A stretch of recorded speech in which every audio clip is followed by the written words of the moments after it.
Buenos días, soy Esteban Pelayo, el gerente del Parque Científico de Alicante. Os quiero contar tres cosas hoy. La primera es bienvenido al parque.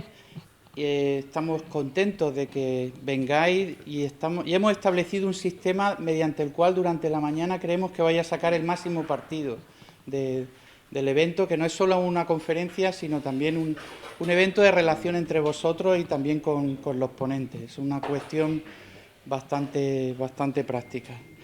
La segunda cosa que os quiero comentar es que la nueva orientación que está tomando el Parque Científico de Alicante trata de facilitar la internacionalización de las empresas vinculadas y de otros agentes y amigos del parque. Y en este sentido, este es el primer evento extraoficial, digamos, de una serie de eventos que le vamos a llamar Martes de Innovación Europea o algo así. Estamos buscando el nombre.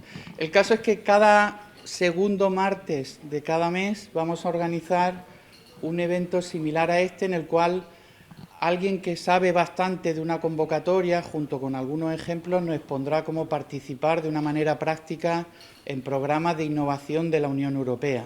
El próximo será el martes 13 de septiembre.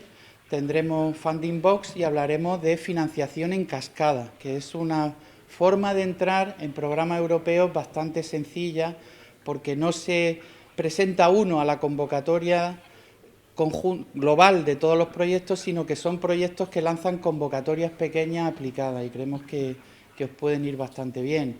El siguiente martes de octubre coincide regular con el NOU y con el 12, demasiadas fiestas nacionales, y lo hemos pasado al tercer martes. Pero luego volvemos al segundo martes de noviembre y, bueno, el martes de octubre será sobre energía y biotecnología y también con una gran consultora, con Zavala Consulting. Y luego, pues, el tercer martes de noviembre y el segundo martes del mes de noviembre y el segundo martes del mes de diciembre, y así sucesivamente. Lo digo para que lo pongáis en vuestras agendas, que ahí lo tenemos y os podremos dar ya el detalle de quién va a venir. La tercera cuestión que os quiero comentar es sobre la jornada de hoy en particular. Es para nosotros un privilegio contar con Eurovértice y con María aquí. Son unos consultores que tienen ya una larga experiencia, yo creo que son 10 años ya que tiene Eurovértice. 16. Y son una empresa que está muy orientada a prestar un buen servicio a los clientes, y nuestra recomendación. Y Eurovértice también participa del marco de estos martes de proyectos europeos que vamos a trabajar, en los cuales no solo hay un evento, sino que las empresas vinculadas al parque podrán contar con una serie de horas de consultoría con estas empresas que vienen a promocionar las cuestiones. Eurovértice nos viene a comentar una convocatoria que ellos dominan particularmente bien. Tienen un amplio espectro de servicios, pero en LIFE y en medio ambiente son particularmente buenos, así como en desarrollo regional, y tienen bastante historias de éxito que comentar, y María nos lo va a explicar bastante bien. LIFE, como sabéis, es el programa de medio ambiente de la Unión Europea. Bueno, muchas gracias a todos y espero veros cada martes de cada mes por aquí para tratar de internacionalizar y de ver las oportunidades de la Unión Europea. Muchas gracias. María. Gracias. Bueno, pues buenos días y muchas gracias al parque por invitarnos a esta jornada. Como ha dicho Esteban, vengo de Eurovértice, es una consultora especializada en financiación europea. Nosotros estamos en el Parque Científico de Murcia. Desde la creación de Eurovértice hemos estado muy vinculados al programa LIFE, porque fueron los primeros proyectos que redactamos y que gestionamos. Particularmente, yo que soy ambientóloga, desde que empecé hace 9 años en Eurovértice, pues he estado trabajando tanto en redacción de propuestas LIFE como en la gestión de los proyectos. En la jornada de hoy lo que he preparado pues es una presentación Primero, para hacer un poco de introducción de lo que es el programa LIFE, para los que no lo conozcáis. Después veremos algunos rasgos de cómo se prepara una propuesta, que es lo primero que debemos pararnos a pensar a la hora de decidir si nos vamos a preparar una propuesta LIFE, si vamos a presentarnos a las convocatorias de LIFE o mejor, quizá podemos optar por otras financiaciones. Después, ¿qué implicaciones puede tener el ejecutar un proyecto LIFE? Cuestiones más prácticas a la hora de la ejecución de los proyectos.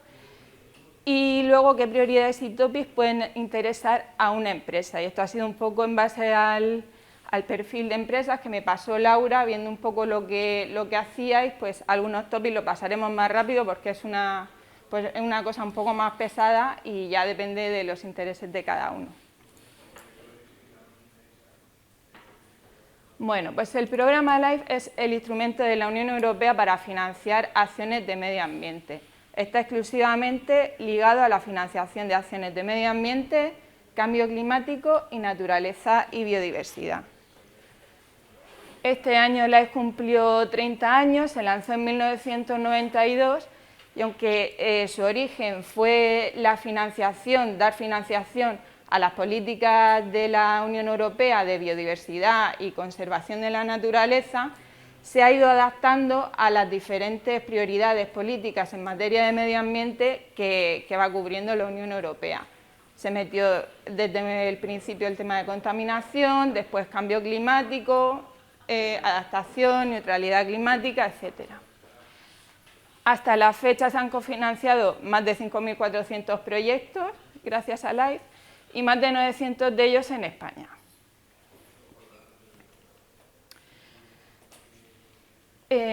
Con esos más de 30 años de rodaje que ya lleva el programa LIFE, se han estructurado el programa en diferentes periodos de financiación. Entonces, os pongo esto aquí también para que veáis cómo ha ido aumentando el presupuesto del programa y ha ido adquiriendo más importancia en los instrumentos financieros de la Unión Europea.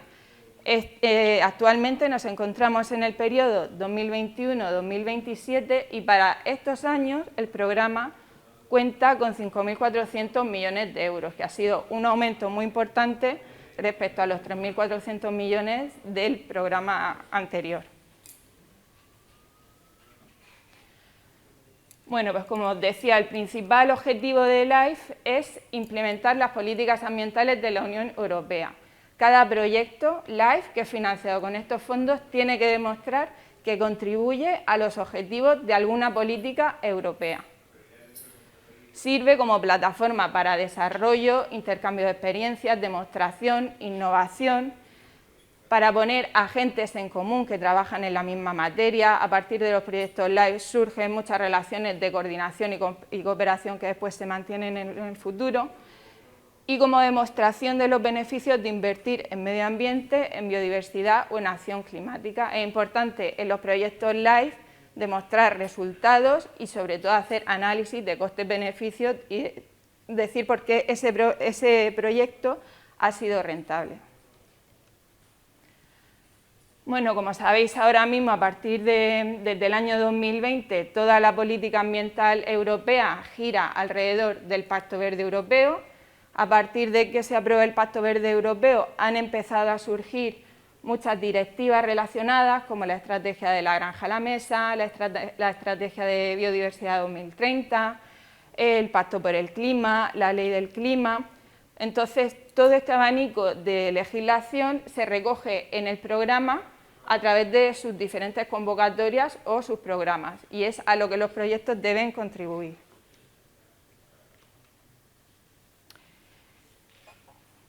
Bueno, en esta transparencia que he traído, que la suele poner el punto de contacto nacional en sus presentaciones, vemos como históricamente España ha sido un país ganador en proyectos LIFE, ¿no? En presentación de propuestas y en consecución de proyectos.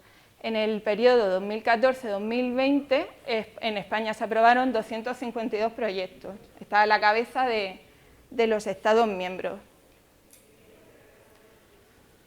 Aquí vemos un poco más en detalle, por periodos de financiación, los temas en los que España ha conseguido proyectos. Entonces, si veis, en un primer periodo, los proyectos, este verde es de los proyectos de naturaleza y biodiversidad, pero conforme avanzan los periodos de financiación, cada vez hay más proyectos que se financian en España en el área de medio ambiente, que pues ha sido medio ambiente y economía en el uso de los recursos, y después calidad de vida y economía circular. Este es un análisis también del tipo de coordinador de proyectos españoles en función del sector. Entonces podéis ver que muchos de los coordinadores de los proyectos españoles pertenecen al sector privado, y además que hay un número importante de pymes que han sido coordinadores, han sido los que han liderado los proyectos LED que se han aprobado en el último periodo 2014-2020.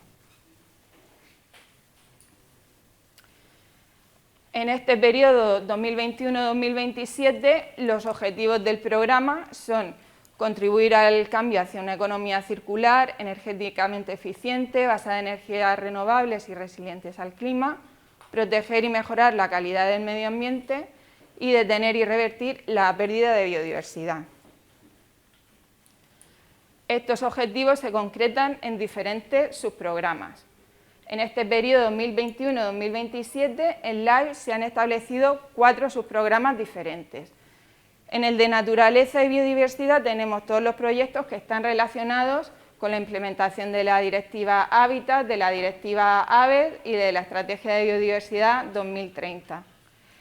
En el de economía circular y calidad de vida es un subprograma muy amplio donde entran todos los temas de medio ambiente relacionados con agua, residuos, economía circular, aire, etc.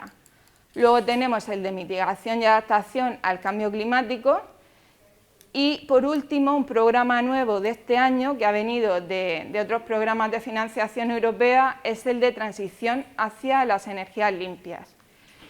Estos 3 primeros subprogramas juegan con las mismas reglas y el de transición hacia energías limpias tiene otras reglas diferentes en cuanto a tipo de proyectos que se presentan y financiación. Los proyectos de estos 3 primeros subprogramas son más abiertos en cuanto a los temas que pueden proponer los aplicantes y en transición a energías limpias están muy centrados en los temas de la convocatoria y no te puedes salir de ahí. Por el perfil que tenéis las empresas del parque, pues quizá el subprograma que más os puede interesar o donde más temas de interés podéis aportar ideas de proyectos puede ser en el de economía circular y calidad de vida. En esta convocatoria 2022 tiene un presupuesto de 92 millones de euros este subprograma. Vale, en este periodo de programación 2021-2027 se han establecido como diferentes tipologías de proyectos. Para no liaros, los proyectos tradicionales y que se suelen conocer de LIFE son los que se llaman ahora Standard Action Project, proyectos de acción tradicionales. Y en estos la tasa de cofinanciación es del 60%, excepto en proyectos de naturaleza y biodiversidad que se puede llegar al 75%. Estos proyectos lo que pretenden es desarrollar metodologías, soluciones o enfoques que son innovadores o demostrativos, aplicar mejores prácticas, también tenemos proyectos de gobernanza y todos ellos tienen el factor común de que tienen que tener resultados que sean proyectos catalizadores, es decir, que tengan resultados que luego se puedan replicar en el mismo sector o en otros sectores, pero que tengan un potencial para luego extenderse a otros ámbitos. Si el proyecto debe ser innovador, demostrativo o de mejores prácticas, va a venir determinado por la convocatoria y por el tema de los proyectos. En cuanto a cuestiones generales, ¿no? de preguntas frecuentes sobre el programa. ¿Quién puede participar? Pues en principio puede participar cualquier entidad legal, tanto organismos públicos como organismos privados, como ONGs. Es importante tener en cuenta que deben pertenecer a un Estado miembro o estar asociados al programa LIFE, Hay países que, aunque no son miembros de la Unión Europea, sí que tienen un acuerdo de participación en el programa y pueden participar en los proyectos. Para participar y cuando hacemos la propuesta poder ponernos como socio beneficiario del proyecto, tenemos que hacer un registro en el Participant Register de la Unión Europea para tener ahí como nuestra identidad dentro de la Unión Europea. Y también se hace una validación de documentos legales en un paso posterior de la preparación de la propuesta. Es importante tener en cuenta que, aunque se puede presentar cualquier tipo de entidad, privada o pública, se hace un análisis de la capacidad financiera de las entidades. No se hace al momento de presentar la propuesta, pero sí durante la preparación del acuerdo de subvención. Nosotros presentamos el proyecto, se evalúa y si se aprueba, se entra en un proceso de negociación con la Comisión para la firma del acuerdo de subvención.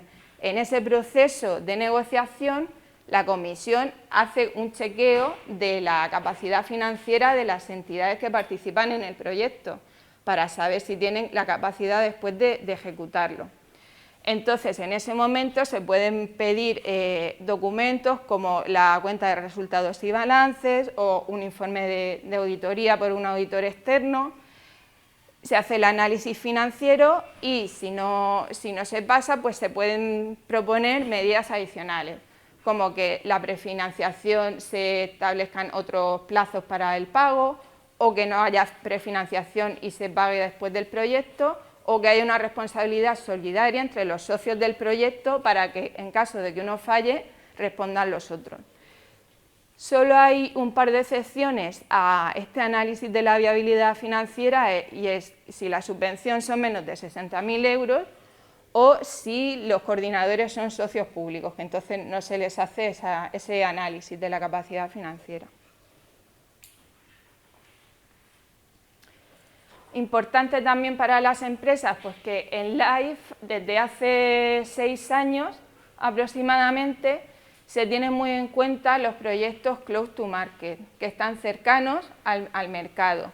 Se piensa que estos proyectos van a garantizar una mayor sostenibilidad de los resultados del proyecto cuando éste termine, porque hay empresas pues, que les va a ir su razón de negocio, ¿no?, en que después los resultados se mantengan.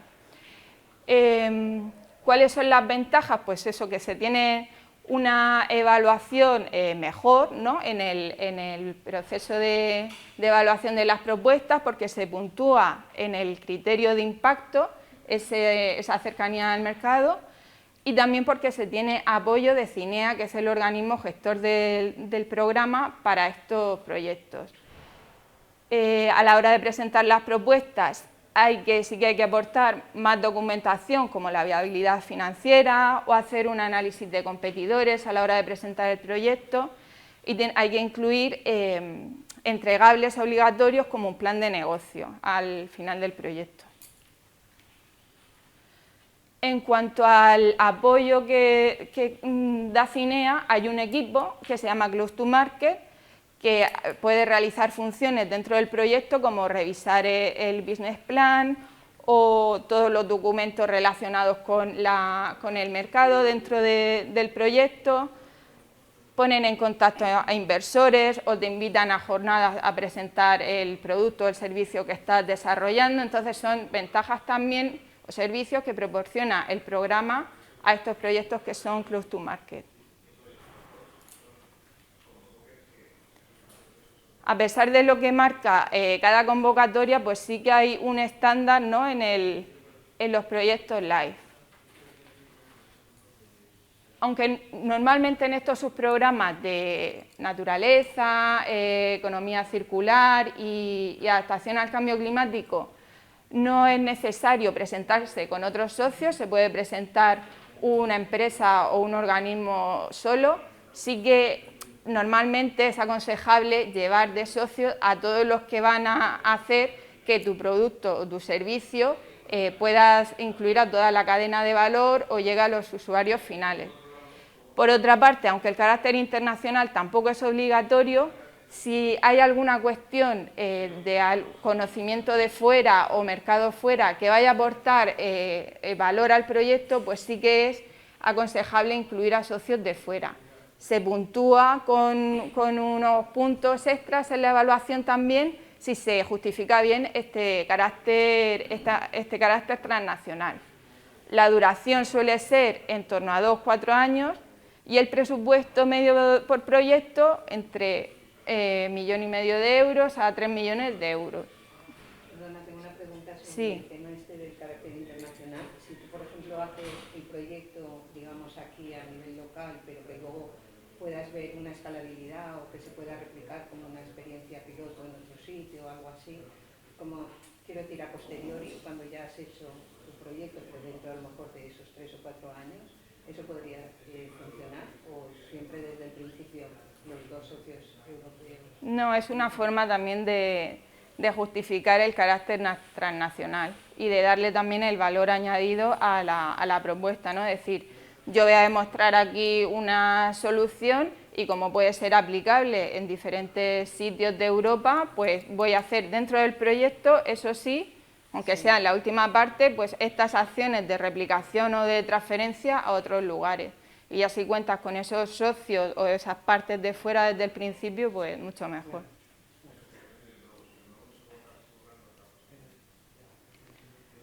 En cuanto a los plazos, pues también hay que tener en cuenta que las convocatorias de LIFE son anuales. La publicación suele ser en primavera y hay, pues, depende de la convocatoria y las fases que haya para prepararlas, en torno a 4 o 6 meses. Luego, desde que se publica la convocatoria hasta que se empiece a implementar, puede pasar hasta 1 año, ¿vale? Porque son cosas que hay que tener en cuenta si vosotros tenéis previsto pues, algún lanzamiento al mercado o poner un producto en un plazo de tiempo más corto. En este año en concreto, las convocatorias se abrieron el 17 de mayo, se publicaron. Sus programas de naturaleza, economía circular y cambio climático cierran el 4 de octubre. Se suele informar de los resultados de la evaluación en marzo de 2023. Esto es que te mandan una carta al coordinador del proyecto con una evaluación detallada de tu puntuación, ¿no? y explicando por qué se ha puntuado así. En el caso de que el proyecto tenga posibilidades de ser financiado porque ha pasado primero el threshold mínimo de calidad de los proyectos y luego los proyectos se puntúan por nota y se hace una nota de corte hasta donde hay presupuesto por cada convocatoria. Te invitan a empezar el proceso de negociación para la firma del acuerdo de subvención y en eso pues se pueden ir también 6 meses perfectamente. Entonces, desde que tú presentas el proyecto hasta que puede empezar, pues pasa 1 año perfectamente. Perdona, pero ¿puedes empezar a ejecutar y luego justificar esto? No, porque entonces los gastos no serían elegibles. Claro, para poder después recibir la subvención por esos gastos tienen que ser ejecutados posteriormente de la fecha del proyecto. Excepcionalmente, a lo mejor, a partir de la firma del Grant Agreement, del acuerdo de subvención.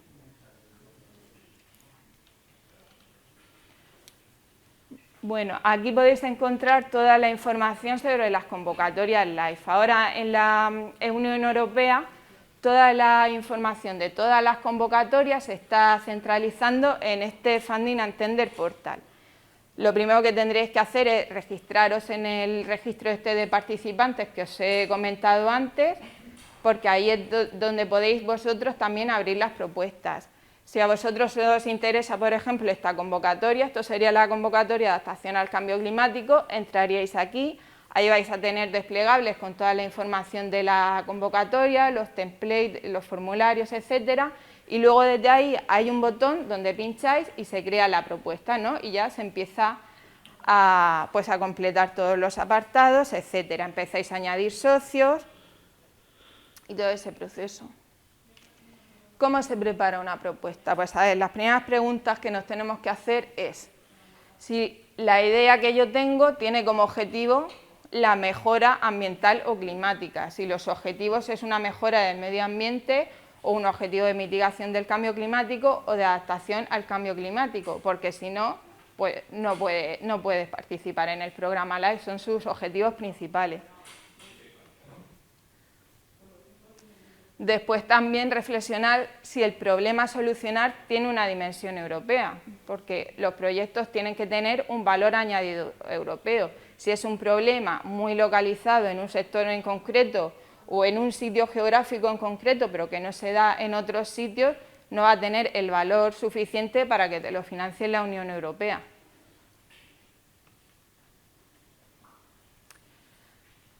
También tenemos que luego localizar si el área que yo pretendo mejorar es una prioridad de algún subprograma. Esto es importante porque los criterios de evaluación se puntúan mucho mejor si tu proyecto contribuye a una de las prioridades que el programa LIFE este año ha dicho que es importante para ellos.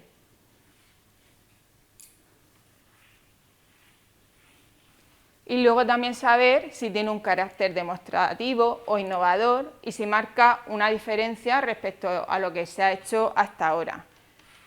El carácter de innovación en el programa LIFE es una innovación a nivel de país, de Estado miembro o de sector. O sea, no te piden como un TRL específico del que debes partir y al que debes de llegar, ¿no? Sino con demostrar que es algo que no se está haciendo en tu país o que es algo de otro sector que tú vas a innovar para solucionar algo de otro sector, es suficiente, pero hay que justificarlo muy bien y hacer ahí un trabajo de redacción y de documentación del estado del arte actual de la solución que tú estás aportando. Tenemos que verificar también que no son proyectos de grandes infraestructuras, porque el LIFE nos financia infraestructuras. Aquí ponemos que no se centra en desarrollo rural o regional, porque corresponde a otros fondos europeos, pero tampoco que el escalado que queremos hacer demanda una infraestructura demasiado costosa, ¿no? Demasiado grande. También que los resultados se pueden traducir en beneficios ambientales y climáticos y es muy importante que se puedan cuantificar para poder demostrar cuál es el impacto del proyecto. El programa LIFE quiere financiar proyectos con impacto que puedan producir transformaciones de verdad. También si la tecnología, metodología, solución es replicable o transferible, si es sostenible a largo plazo, es decir, que no se va a acabar el proyecto y lo que hemos hecho ya no va a servir para nada, tenemos que demostrar que después también va a tener un recorrido, pues por una serie de usuarios que identifiquemos y que ya lo estamos involucrando en el proyecto, o porque pues, nuestro plan de negocio pues, se basa en el desarrollo del proyecto. Y lo que os decía, que realmente tiene un valor añadido para la Unión Europea. Y que no se centra en investigación porque entonces correspondería a otros programas como por ejemplo el Horizonte Europa. Es importante también hacer un chequeo en la base de datos de proyectos del programa LIFE, porque a lo mejor pensamos que tenemos una idea extraordinaria, pero ya se está haciendo en otros sitios, ¿no? Y financiado con el mismo programa precisamente. Entonces, si entráis en la página web del programa LIFE, hay una parte de base de datos. Os recomiendo que apuntéis la búsqueda avanzada porque es mucho más fácil pues ir más al grano de lo que estáis buscando, de la búsqueda de proyectos.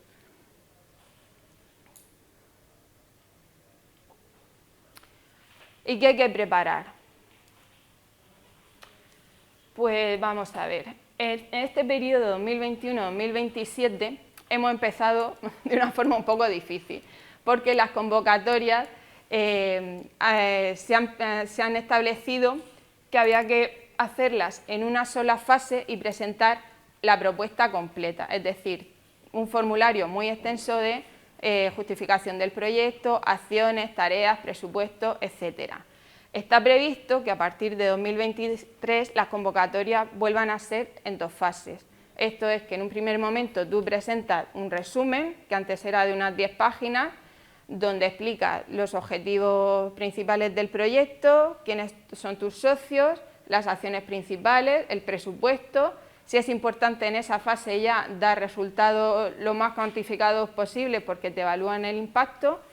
Y si te aprueban la Concept Note, te invitan a presentar la propuesta completa y entonces ya haces todo el trabajo más extenso, ¿no?, de justificación del proyecto y de darle mayor definición a las acciones. De momento, en este año tenemos que seguir presentando la propuesta completa para las convocatorias del 4 de octubre y del 16 de noviembre. En la propuesta completa tenemos una parte A, que es de información administrativa, donde en el portal que hemos visto antes se suben datos administrativos de los participantes. Luego tenemos la parte B, que es toda la parte descriptiva técnica del proyecto. Para eso nos descargamos una plantilla en Word. Es muy importante no borrar ninguna de las instrucciones que viene en la plantilla, porque si no te penaliza y ya no te siguen evaluando. La extensión máxima de esa parte B son 120 páginas. Cuando lo tenemos ya todo redactado, la hacemos PDF y la subimos al portal.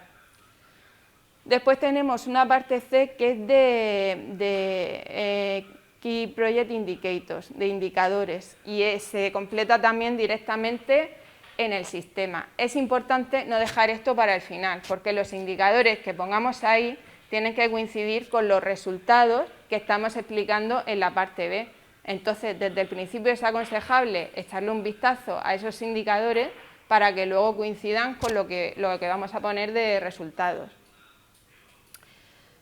Después tenemos unos anexos obligatorios, que es un Excel de presupuesto, que encontramos también al descargar los documentos de la convocatoria.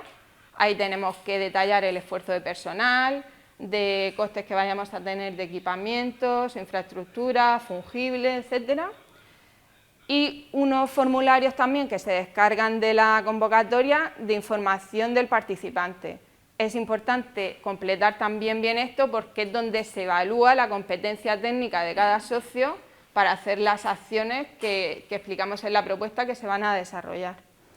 Y después tenemos una serie de anexos opcionales, como son cartas de apoyo que podemos pedir a los stakeholders del proyecto, usuarios finales o entidades interesadas, declaraciones de cofinanciador si tuviéramos cofinanciadores del proyecto, mapas o descripciones de especies para los proyectos de naturaleza y biodiversidad, y se pueden incluir ahí un poco de lo que queramos, análisis que hayamos hecho. Dime. En el caso de las pymes, ¿cuáles suelen ser esos otros cofinanciadores o que hayas visto tú? En el caso de las pymes y de cualquier proyecto puede ser cualquier entidad que quiere contribuir financieramente al proyecto, pero que no tiene ninguna implicación técnica y que tampoco va a recibir después una subvención. Como por ejemplo. Sí. O un proveedor podría ser. Sí.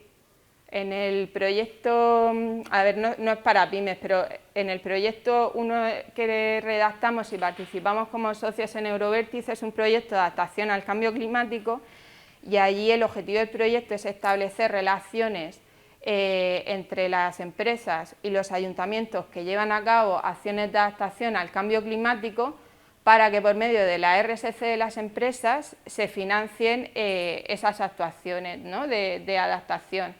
Entonces participa la Universidad de Murcia, la cátedra de RSC, aportando a las empresas conocimiento y revisiones de sus planes de RSC, trabajando en los acuerdos de cooperación entre los ayuntamientos y las empresas, pero hay muchas empresas por ayuntamiento o por municipio que cofinancian las acciones del proyecto a través de su RSC. Y entonces tienen esa figura en el proyecto de cofinanciadores. O sea, que serían en ese caso casi como clientes, ¿no?, de la solución. Bueno, en el caso de esto de los ayuntamientos no, para las pymes sí podría serlo. Pero en la mayoría de los casos la cofinanciación es con fondos propios, ¿no? Sí, sí, sí. Tú como socio participas en el proyecto, el programa te da el 60% y tú cofinancias con tus fondos con el otro 40%, pero aparte hay otra figura de externos al proyecto que participan solo poniendo dinero.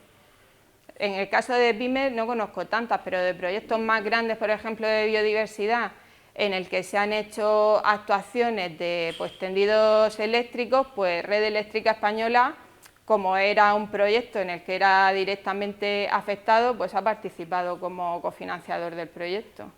Si hubiera una aportación en especie, por ejemplo, o el trabajo, algo así, ¿eso se podría considerar cofinanciación? No se acepta como el pago en especie. Tú vas a declarar gastos de personal, entonces indirectamente es tu cofinanciación, ¿no? Al final no se dice de esta parte es la que cofinancio o con esta parte cofinancio y con esta parte subvenciono, aunque luego en la práctica sí es así. Si queréis ahora lo vemos más adelante. Me refería a lo mejor a otros socios que puedan estar colaborando, como decías, por ejemplo, en el caso que has explicado, que pudieran estar aportando más que capital, a lo mejor, pues estos informes o trabajo de su personal especializado en cualquier cosa. Entonces, no estarían aportando capital, pero sí una aportación en especie que también cuesta dinero, obviamente. Sí, en el caso que explico antes de la Universidad de Murcia, por ejemplo, de la cátedra, ellos sí son socios del proyecto. Al final aportan con su personal y su conocimiento, y eso son horas de trabajo, ¿no?, que se declara como que es parte del presupuesto que ellos tienen. Sobre la cofinanciación en especie, pues precisamente en este proyecto hemos visto que había empresas a las que les interesaba más aportar, por ejemplo, con materiales, ¿no?, antes que financieramente. Y la verdad es que en ese punto estamos viendo con la comisión precisamente si se podría aceptar esos pagos en especie como cofinanciación al proyecto. Muy bien, gracias. Sobre el esfuerzo para la preparación del proyecto, pues como mínimo es un mes de trabajo a tiempo completo para preparar la propuesta. Pues, como os he dicho, el formulario de la parte B solamente son ya 120 páginas con bastantes apartados que hay que justificar muy bien y trabajar en detalle. Ahí tenemos que explicar pues cuál es el problema ambiental al que nos enfrentamos, cuál es la situación de partida en el contexto del proyecto, porque es muy importante que la línea base de partida, tanto a nivel europeo como en nuestro contexto, esté muy bien explicada. Objetivo principal, objetivos específicos, qué acciones vamos a desarrollar, qué tareas, con un cronograma concreto de actuaciones, qué resultados esperamos alcanzar por acción. En este caso, en los proyectos LIFE y en la mayoría de proyectos europeos, las acciones se estructuran por paquetes de trabajo. Suele haber un paquete de trabajo de comunicación, otro de gestión del proyecto. En el programa LIFE es obligatorio también un paquete de trabajo de sostenibilidad y transferencia de resultados, y aparte nuestros paquetes de trabajo técnicos. Dentro de cada paquete de trabajo, que tendrá unos objetivos específicos, tenemos que detallar cuáles son las tareas que vamos a tener y qué resultados y qué entregables. Entonces, todo ese proceso de análisis y de definición pues lleva tiempo, más si trabajamos en consorcio y nos tenemos que poner de acuerdo con otras personas.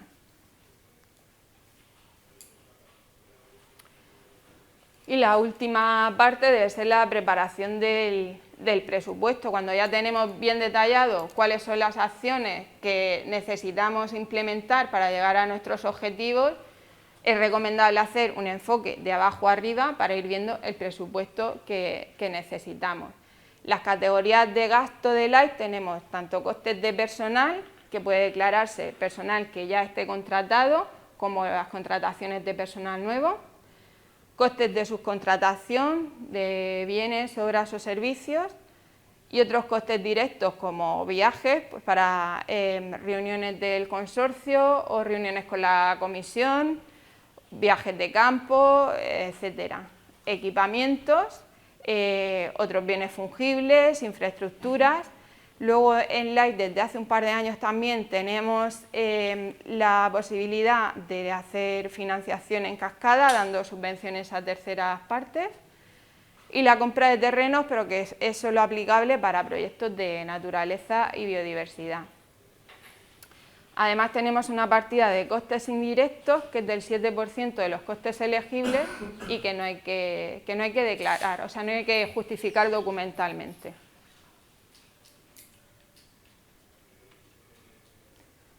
En cuanto a los documentos de referencia, los tenéis también en el portal.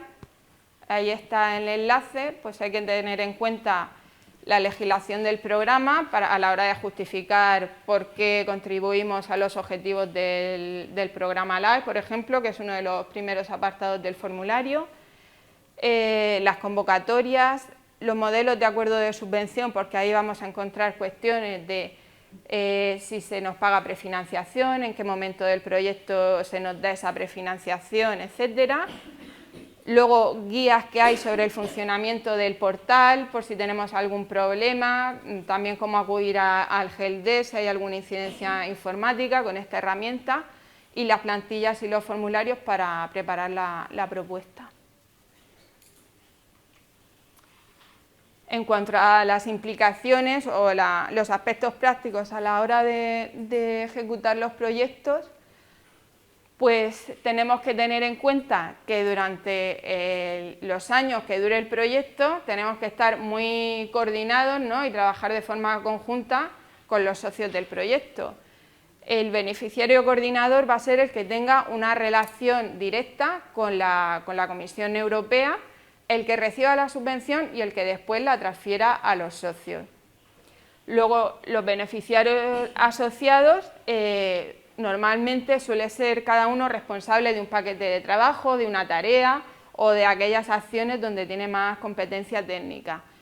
Tanto el coordinador como los socios contribuyen técnica y financieramente al proyecto. Es decir, cada uno tiene su presupuesto, de ese presupuesto recibe el 60% de la subvención y tiene que contribuir con el 40%. Y luego está lo que hemos dicho de la figura de cofinanciadores que contribuyen solo financieramente al proyecto, pero no reciben subvención ni realizan ninguna acción del proyecto. También hay otras figuras como asociados, que son personas o entidades que van a participar en alguna acción del proyecto, pero no reciben subvención. Pues a lo mejor son entidades que quieren involucrar para hacer algún testado o en actividades de comunicación o transferencia, y ya las identificas desde el principio en el proyecto. En cuanto a la relación con el organismo gestor, pues hemos dicho que solo tiene la relación directa en la comunicación el coordinador, y tenemos dos figuras. Por una parte está CINEA, que es la Agencia Ejecutiva para el Clima, Infraestructuras y Medio Ambiente, que es el gestor del programa. Cada proyecto tiene un officer de CINEA adjudicado al proyecto. Y luego está NEMO, que es un equipo de seguimiento externo. La comisión contrata a esta empresa para llevar el control más cercano, ¿no?, del día a día a los proyectos. En CINEA comprueban que lo que estamos haciendo corresponde con lo que hemos puesto en la propuesta, en el proyecto, porque es al final la base del acuerdo de subvención que tenemos con la comisión. Y también comprueban que se están cumpliendo las normas de LIFE en cuanto a visibilidad del programa, normas financieras, etcétera. Para hacer todas esas comprobaciones, NEMO hace una visita anual a los proyectos, ¿vale?, donde deben participar en esas visitas todos los socios. En cuanto al esquema de pagos, desde 2021 la norma general va a ser que se hagan 3 pagos. Primero se hacen 2 pagos de prefinanciación de la subvención. El primero es a la firma del acuerdo de subvención, es decir, antes de que empiece el proyecto, y se transfiere el 30% de la subvención. El segundo se hace más o menos a mitad de proyecto y se da ya el 50%. Se tiene que hacer para eso antes un informe técnico y financiero. Cuando la comisión valida ese informe, hace el pago al coordinador y el coordinador lo distribuye entre los socios. Se tiene que dar también la condición de que se haya consumido el 70% del primer pago, de la primera prefinanciación. Y luego, después del proyecto, una vez que ha acabado, se hace el pago del balance, que puede ser hasta del 20% restante. ¿Por qué hasta el 20%? Porque cuando nosotros preparamos la propuesta, el presupuesto que hacemos es una estimación. Luego no va a cuadrar céntimo por céntimo con lo que al final ejecutemos de presupuesto. Y porque cuando nosotros entregamos el informe final, 3 meses después de que acabe el proyecto, la Comisión CINEA hace una evaluación de lo que habíamos dicho que íbamos a hacer, lo que hemos hecho, los resultados que hemos conseguido, y a lo mejor es posible que una serie de gastos los consideren no elegibles. Siempre que te dan la prefinanciación te dicen que eso no es definitivo. Entonces, con el 20% que falta, pues puedes llegar al 20% si lo has hecho todo bien o puede que no. Eso no significa que si no has cumplido los objetivos del proyecto no te lo vayan a dar, porque tú has podido intentar hacer todo lo posible, pero luego a pesar de las medidas de contingencia que hayas tenido que aplicar, pues no has conseguido llegar al punto que tenías previsto. Por eso no te van a quitar la subvención, pero si desde el principio del proyecto se ha visto una dejadez en cuanto a las funciones que tenías que haber tomado y que no has hecho, pues eso sí que va a repercutir en una elegibilidad de los costes. Perdona, voy a hacerte una pregunta Sí. que luego nos suelen hacer. Bueno, y tener en cuenta también que mínimo ese pago será 6 meses después de que acabe el proyecto. Perdón, voy a hacerte una pregunta que a veces luego nos suelen hacer, es cuando tienes la resolución positiva, por ejemplo, ¿puedes utilizar eso como como aval para que el banco te pueda anticipar el coste del proyecto? Cuando la tienes Quiero decir, tienes aprobado del contrato de subvención. Sí, con el contrato de subvención es algo como suficiente para anticipar el importe, aunque sea con un banco, para poder acometer los gastos del proyecto.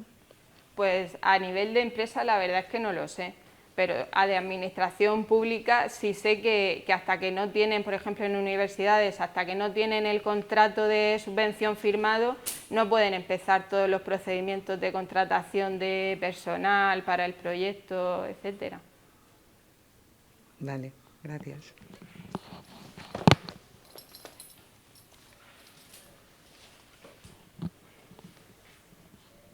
En cuanto a los recursos necesarios, pues sobre todo en cuanto a recursos de personal, tenéis que tener en cuenta que es necesario que haya personas de la empresa que estén dedicadas al proyecto.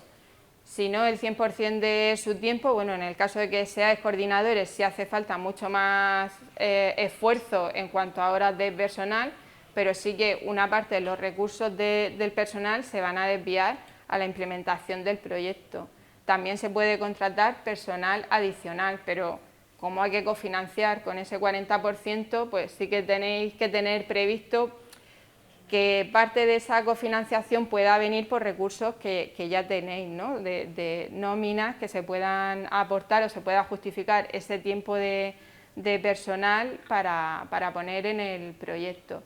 Ya hace falta aportar tanto personal técnico para la ejecución de las acciones, de la parte más de demostración e innovación, como también una parte de administración para la parte financiera del proyecto, de seguimiento y justificación de los gastos. Entonces, los momentos donde hace falta más esfuerzo en cuanto a esos recursos, digamos que lo técnico va a depender de las acciones del proyecto, ¿no? y de los hitos del proyecto, pero sí que en las visitas anuales de seguimiento de NEMO, ahí vamos a tener que hacer un esfuerzo en cuanto a preparación de información financiera como técnica para presentarle al monitor todo lo que hemos hecho hasta ahora, y también en la preparación de informes intermedio y final. También suele haber reuniones de coordinación del proyecto entre los socios, pues ya depende del proyecto, pero cada 3 meses o cada 6 meses que pueden conllevar desplazamientos en función de dónde sean los socios y viajes. Y bueno, son cosas que hay que tener en cuenta también a la hora de pensar en el presupuesto del proyecto los recursos de personal que necesitamos. Y aquí había hecho un poco un barrido del subprograma de medio ambiente, de economía circular y calidad de vida. Aquí es lo que os he comentado antes, de que cada convocatoria nos marca unos proyectos prioritarios. Entonces, Si nuestro proyecto se enmarca en esa prioridad, en el criterio de relevancia vamos a tener una mayor puntuación cuando nos evalúen.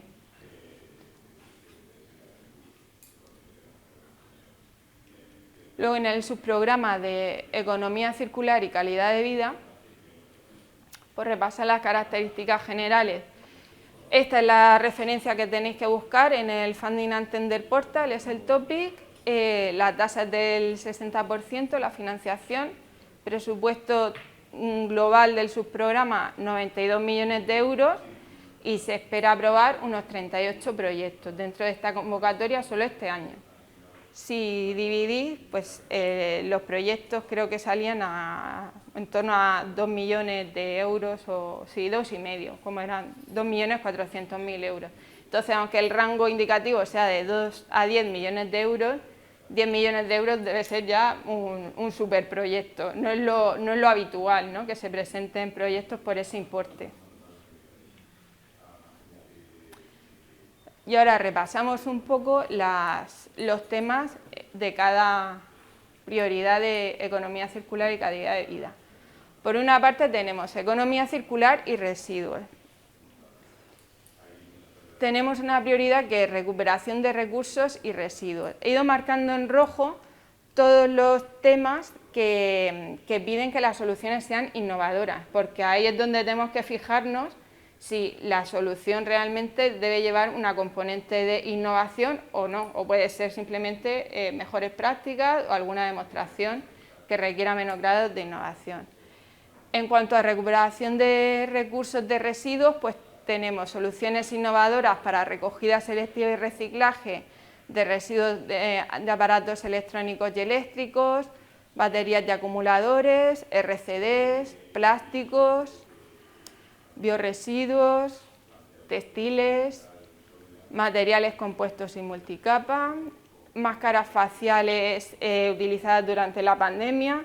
Aquí hacen la salvedad que se pueden presentar proyectos de mejores prácticas, no hace falta que sean innovadores.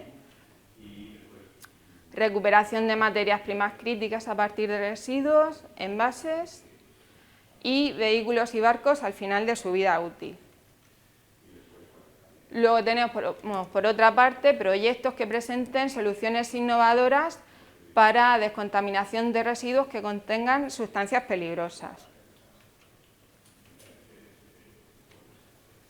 Luego tenemos otra parte dentro de economía circular y residuos, que es de proyectos que abarcan más toda la cadena de valor, modelos empresariales y proyectos de simbiosis industrial. Los proyectos deben apoyar los residuos que están establecidos en el Plan de Acción de la Unión Europea de Economía Circular, que son plásticos, residuos alimentarios, materias primas críticas, residuos de construcción y demolición, biomasa y bioproductos. Aquí dice la convocatoria que debe prestarse especial atención a la participación de pymes. En cuanto a aire, se especifica en la convocatoria que si el objetivo de los proyectos es la reducción de emisiones de CO2, entonces hay que irse a la convocatoria de mitigación del cambio climático. Si son otro tipo de contaminantes, partículas, SOx, NOx, entonces sí se pueden meter aquí. Entonces tenemos reducción de emisiones de materia particulada, movilidad sostenible de transporte por carretera o movilidad sostenible de transporte marítimo, puertos, aviación y máquinas móviles. Y reducción de emisiones de amoníaco, metano y partículas procedentes de la agricultura. El otro tema en aire es los proyectos que aborden la directiva sobre emisiones industriales. ¿Qué más? En agua. Aquí tenemos cinco prioridades diferentes. Por una parte tenemos el tema de calidad y cantidad del agua. Este topic está muy enfocado a cumplir con los objetivos de la Directiva Marco del Agua. pero también a través de soluciones innovadoras. Entonces tenemos, en cuanto a mejora de la calidad del agua, soluciones innovadoras para gestión integrada de nutrientes y contaminación orgánica de origen urbano o agrícola, soluciones innovadoras para reducción de otros contaminantes químicos en el medio ambiente hídrico, y se habla de productos farmacéuticos y microplásticos, aunque no excluye otro tipo de contaminantes. También tenemos la aplicación de medidas de gestión del riesgo de inundación o sequías, si se abordan por medio de soluciones basadas en la naturaleza, no tienen por qué ser proyectos innovadores, pero si se habla de técnicas o estrategias de gestión, evaluación integrada de riesgos, los proyectos sí deben ser innovadores. Y por último tenemos proyectos innovadores que aborden las presiones hidromorfológicas identificadas en los planes hidrológicos de cuenca. Para este tipo de proyectos en concreto, yo creo que sería importante contar con el organismo de cuenca del lugar donde se desarrolle el proyecto. Ahí teníamos también aplicaciones de medidas innovadoras de ahorro del agua para reducir las presiones cuantitativas sobre las masas de agua. Luego, por otra parte, tenemos gestión de aguas marinas y costeras, y aquí se plantean soluciones innovadoras para hacer que las actividades humanas en el medio marino sean sostenibles y compatibles con la protección del medio ambiente. Los impactos en estos ámbitos: ruidos submarinos, residuos y contaminantes marinos, acciones de pesca, o sea, de sobrepesca, capturas accidentales, explotación y exploración de aguas profundas, nutrientes y materia orgánica procedentes de agricultura o acuicultura, o impactos de la navegación.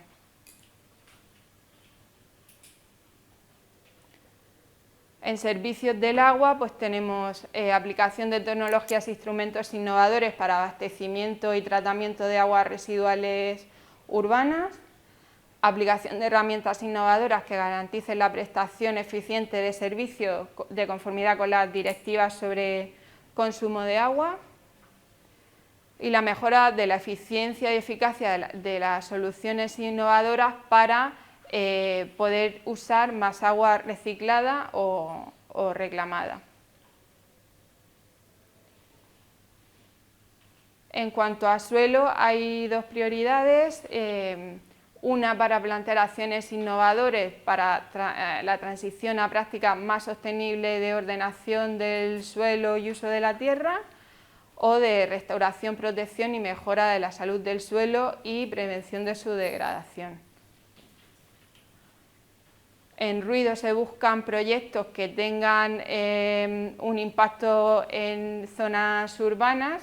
Entonces deben ser en zonas urbanas densamente pobladas para que el impacto se traduzca en un mayor volumen de población beneficiada, y se plantean diferentes tipos de soluciones, como ejemplo actuaciones sobre neumáticos, pavimentos, barreras que contengan innovación en cuanto a su impacto paisajístico o los materiales que se utilizan.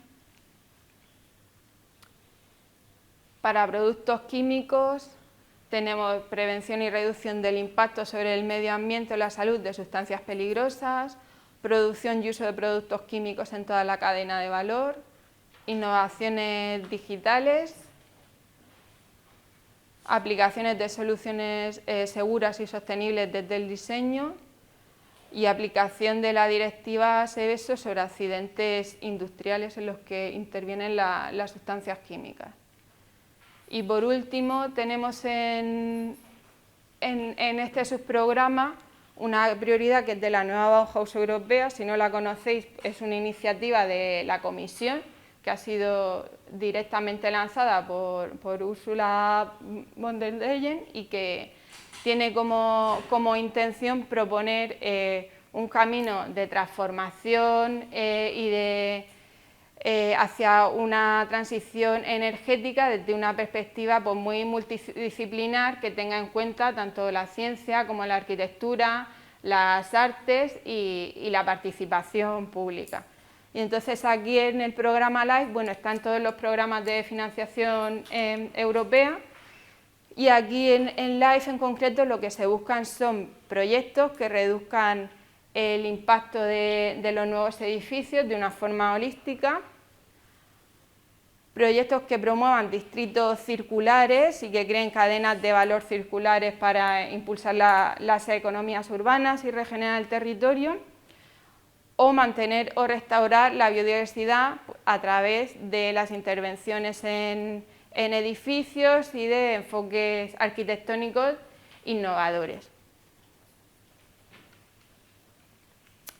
Y esto es todo hasta aquí de lo que tenía preparado. Ahora, como iba a haber una... No sé si tenéis alguna pregunta hasta ahora, antes de... Yo quería preguntar si el 60% es siempre 60 o es hasta 60, que algunas veces es hasta y claro.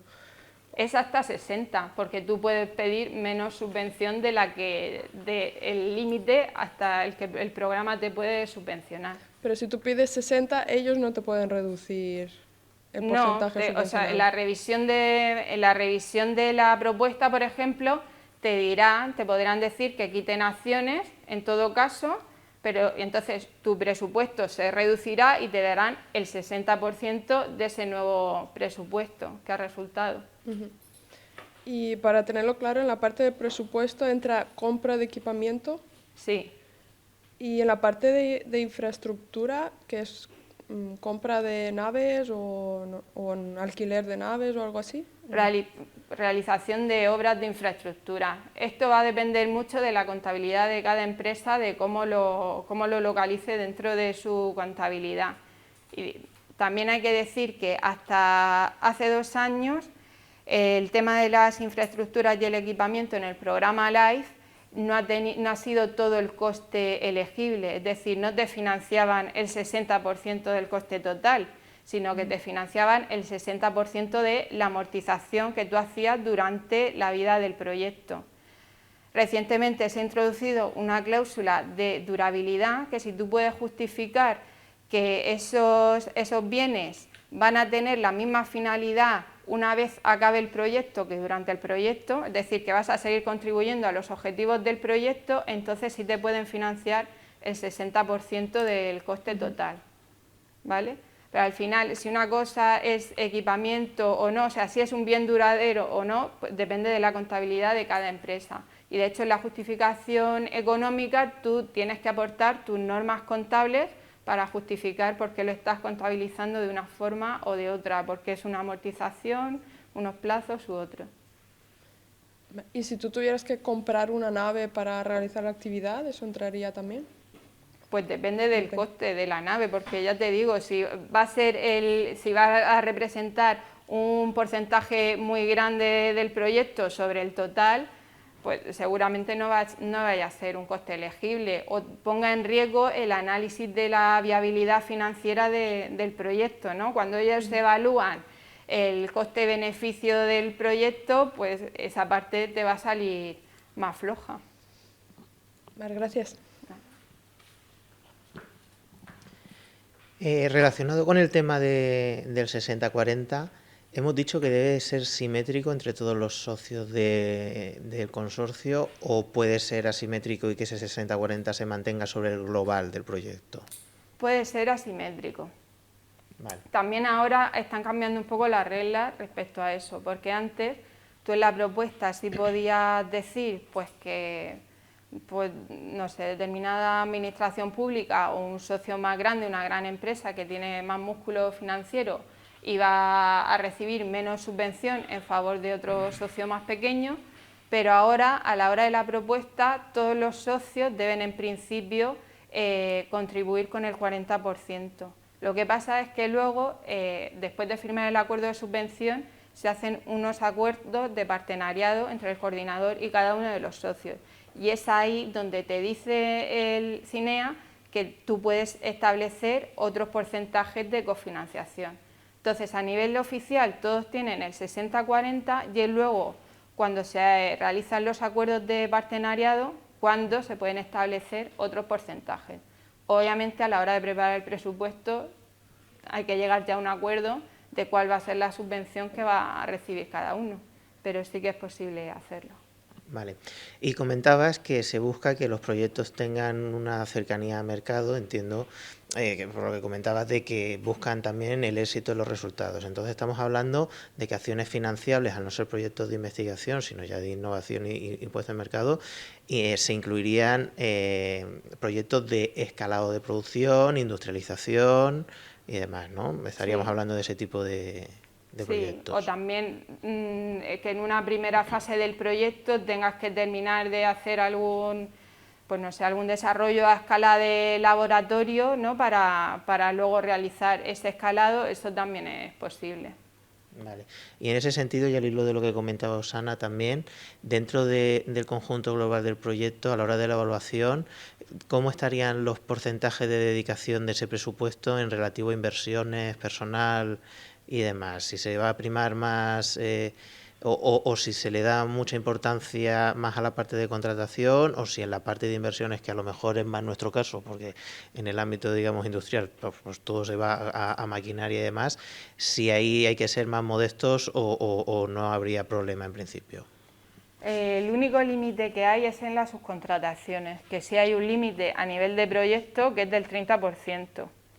En el resto de categorías no hay ningún límite establecido. Antiguamente, por ejemplo, en el tema de infraestructuras sí que había como una cifra que eran 500.000 euros en infraestructura, que era el límite para considerar si el proyecto pues, era de infraestructura o era LIFE.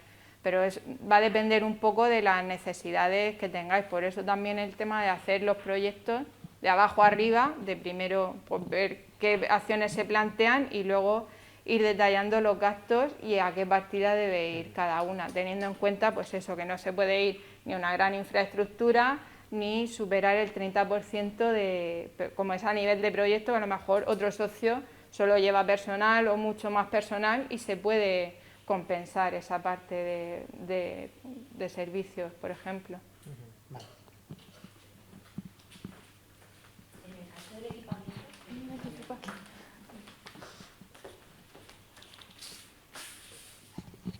En el caso del equipamiento que has comentado, si después del proyecto ese equipo se va a destinar a hacer la misma actividad, pero de ahí salen productos que van a ser comercializados, ¿también estaría financiado?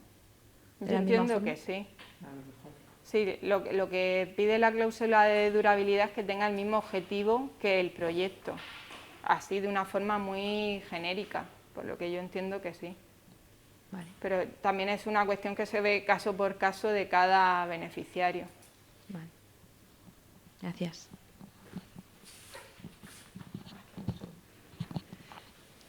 De nuevo, el tema último que has comentado del Bauhaus es solo para, o sea, se puede enfocar proyectos, digamos, de construcciones nuevas, pero que tengan componentes de mejora de eficiencia energética, todo este tipo de cosas, en cuanto a, quiero decir que en ese caso podrían ser infraestructuras, ¿no?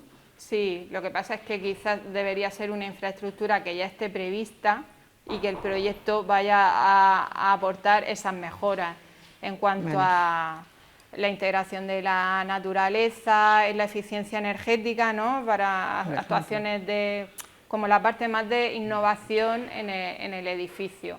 Claro, pero bueno, he dicho de eficiencia energética, pero podría ser todo, por ejemplo, todo uso de materiales sostenibles, en la incluso circularidad de los materiales. Exacto, y incluso los procesos de la cadena de valor que sean lo más sostenibles posible, en fin, nuevas formas de construir, me refería, por ejemplo, podría, o sea, que en ese caso sí que financiarían lo que es la infraestructura, ¿no? Sí. Vale, gracias.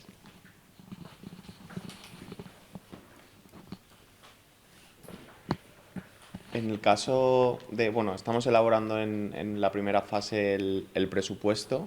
¿Hasta qué punto tenemos que ponerle a esos gastos elegibles, en el caso de maquinaria o infraestructura, nombre y apellidos? y no se podría luego variar en función de cómo evolucione el proyecto. Hay que ser muy estrictos a la hora de elaborar esos presupuestos y ponerle todas las especificaciones, o se puede quedar un poco abierto. En cuanto a especificaciones técnicas no hace falta que esté muy detallado, pero sí que hay que justificar bien por qué es necesario un gasto y vincularlo con la parte descriptiva del proyecto. De hecho, en la parte de descripción, ¿no?, de las acciones, pues tú ya debes anticipar, pues a lo mejor que te hace falta adquirir cierta maquinaria o equipo para desarrollar esa acción, para que luego se vea la vinculación con el presupuesto. Antes era mucho más específico en los formularios del presupuesto, ¿no?, con el desglose que había que hacer. En las evaluaciones han pedido que se desglosaran gastos en torno a los 10.000 o 20.000 euros. Entonces, quiero decir, por no meter, no es equipamiento, pero fungibles, 20.000 euros, o reactivos de laboratorio, 20.000 euros. Hay que especificarlo un poco más, todo eso. Entonces, no tienes que dar especificaciones técnicas, pero sí lo suficiente para que se entienda por qué es necesario el gasto. Y sobre todo también si son equipos muy específicos, que a lo mejor son caros, específicos, y que no puedes hacer como un proceso muy abierto de contratación, sí irlo anticipando un poco, porque aunque sois empresas y no estáis sujetos a una ley de contratación del sector público, la financiación sí que es pública, entonces se pide pues que haya un proceso de transparencia, y se os piden unas reglas también a vosotros, que a lo mejor no las tenéis, pero la tenéis que hacer profeso para el proyecto, de cómo vais a contratar. Pues hasta 20.000 euros no voy a pedir oferta, a partir de 20.000 voy a pedir 3 ofertas, todo eso después también lo tendréis que hacer. Entonces, si tenéis previsto algún equipo que sea muy específico, que ya sabéis quién os lo tiene que hacer, pues sí que hay que ir diciendo algo sobre la singularidad de ese equipamiento. Gracias.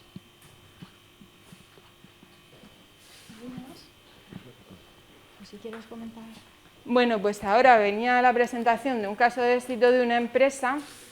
Como no ha podido venir ninguna, yo tenía aquí, 4 transparencias o 3 sobre algunos proyectos de empresas que conocemos.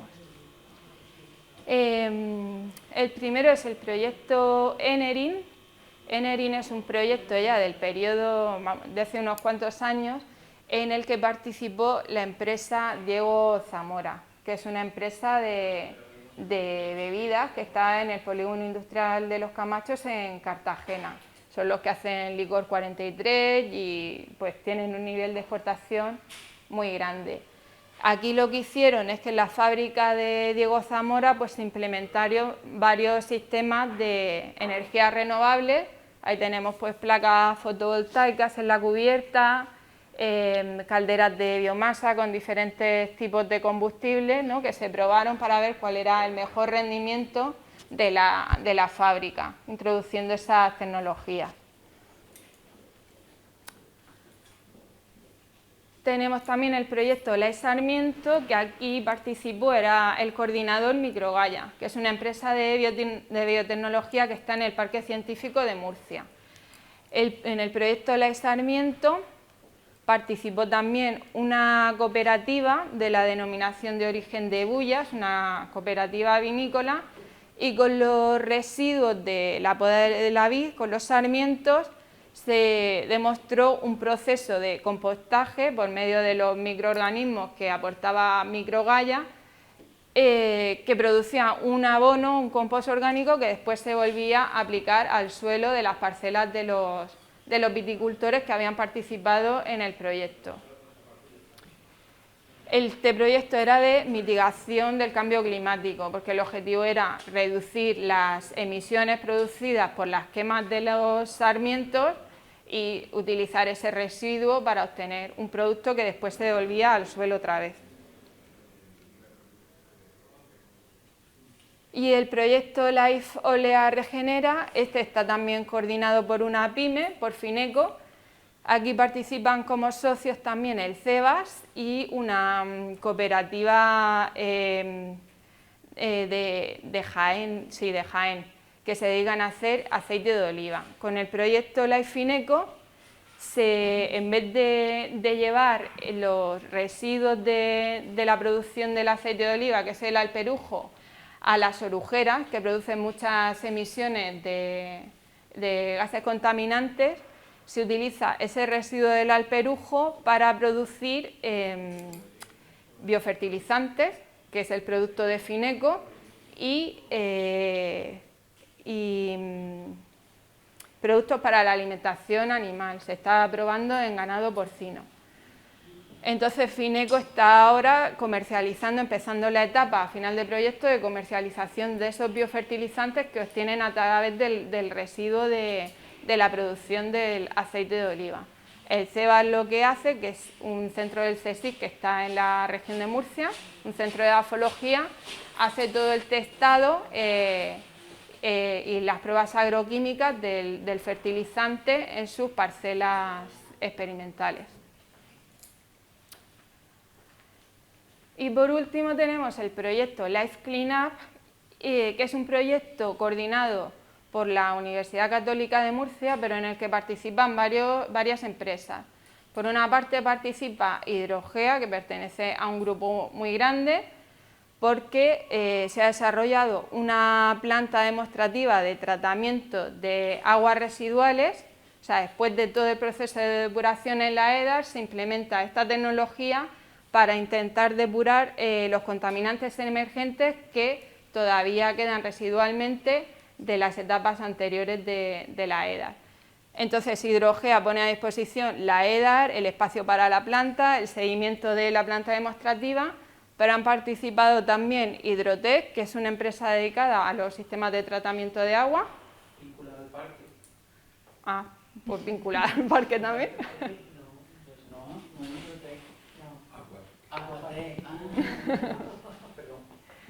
Bueno, Hidrotec, Regenera, que ha trabajado en todo el sistema de almacenamiento energético y placas para dar energía renovable a la planta demostrativa. Y Hidrogea, Regenera, Hidrotec. Y luego hay también dos universidades italianas que aportan valor transnacional por el know-how que tienen del uso del polímero que tiene el reactor de absorción de la planta demostrativa. Y creo que es todo. Pues ya está, si tenéis alguna pregunta más. Muy bien, María, muchísimas gracias. Ay, pero si yo no acabo de... Bueno, María, muchas gracias por tu tiempo y por toda la experiencia que nos has mostrado con la presentación. Ahora mismo empezamos con las reuniones bilaterales y me tengo que ir para acá. Más. Vale, empezamos con las reuniones bilaterales en el orden que os he ido comunicando y mientras tanto podemos tomar aquí algo e ir comentando los proyectos, ¿vale? Muchas gracias a todos por estar aquí hoy.